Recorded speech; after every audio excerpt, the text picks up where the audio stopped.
Hey, what's up guys? Welcome back to my channel. Today I got a 2013 Toyota Sienna Minivan with a bad wheel bearing on the passenger side rear. So basically it's making a lot of noise as it's going down the road. Here's a part in my hand right now. It seems like it's pretty straightforward. They're all pretty much straightforward for the most part. The front's always a little more involved, but the rear, you basically got to take the tire, the brakes, everything off, and then just strip it on that. And this one's got 4 bolts. Some of them have 3, but this one's got 4 bolts. ABS sensor. Pull it off, and it should be good. Thanks for tuning in. Please subscribe. Let's get started on. I don't know if you can hear it, but it sounds really dry. And as it goes down the road, it makes a really gnarly growling sound that you can hear from this point. So it's really obvious when you spin it that sounds really dry. This is going to be the bad wheel right here. And this side, nice and quiet. So a good way to figure out which bearing is bad is just to lift it up like I did. I just kind of put on jack stands real quick. They had this little tow bar, so I went ahead and put on that.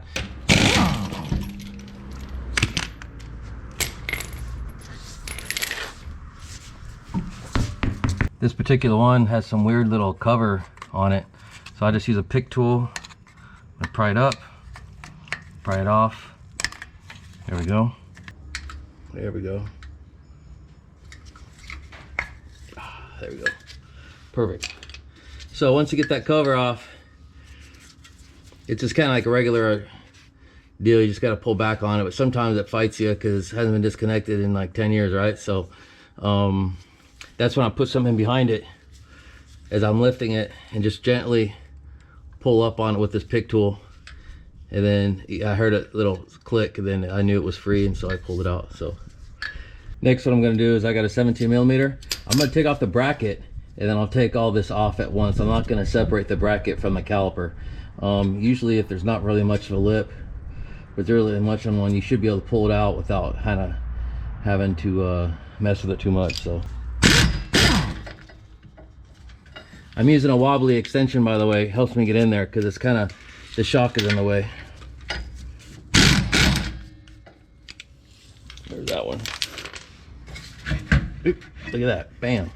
So obviously at this point you got to make sure the parking brake's off, because the parking brake is what, you know, is it's gonna be inside here. So to take off the, you can really hear it now, by the way. You hear it? Yeah, it's pretty bad. So I'm gonna use these 2 bolts. They're metric thread, and I'm gonna pop this off slowly but surely. See it? There we go.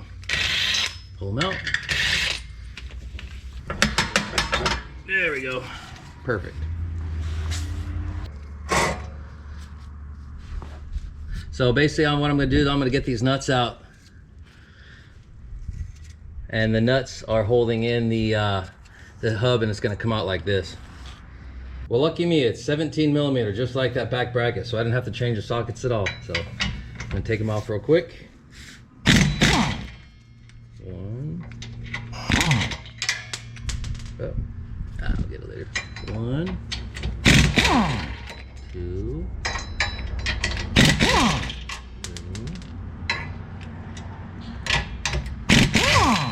4.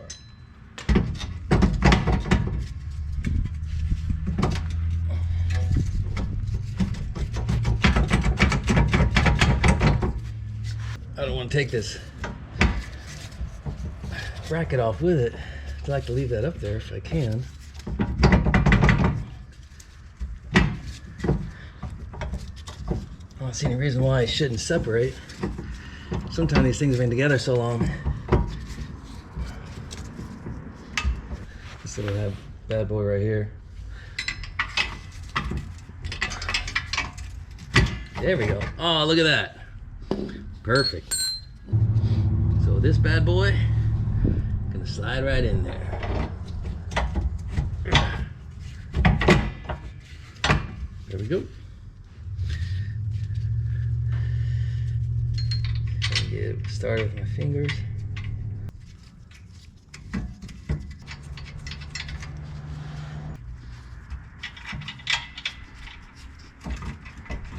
I don't know what the torque is, but PFT is gonna work for me here.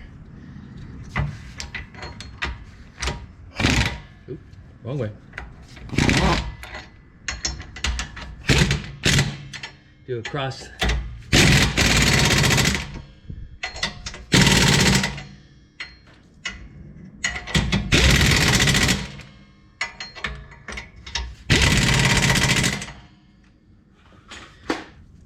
Oh yeah. Let's get started with it, I guess. Perfect. Get over that. Come on. There we go. Look at that. Then gun them on. There we go.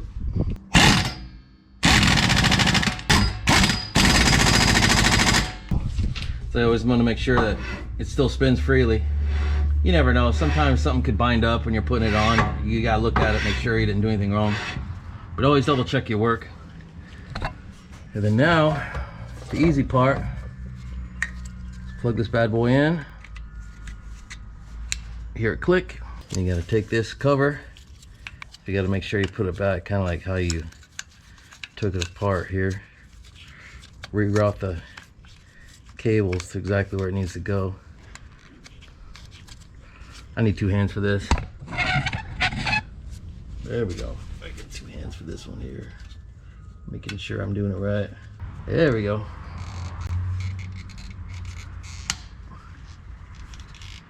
It kind of does this weird little S thing in there, but just try to route it right. You technically don't need this, but it's just extra protection for your connector. So anyways, pull on it, make sure you're good. Now we're done back here. Just gonna throw the tire on it and torque it down. All right guys, that's it. It's pretty easy. It actually didn't take me as long as I thought it would. So I torqued the wheel to, I think it's 80 pounds. So I used my torque wrench, torqued it to 80 pounds. I'm gonna go on a drive and this thing's gonna be nice and quiet. You're gonna be very, very happy with it. So thanks again for tuning in. Please subscribe. Hope you learned something. See you on the next one. Later.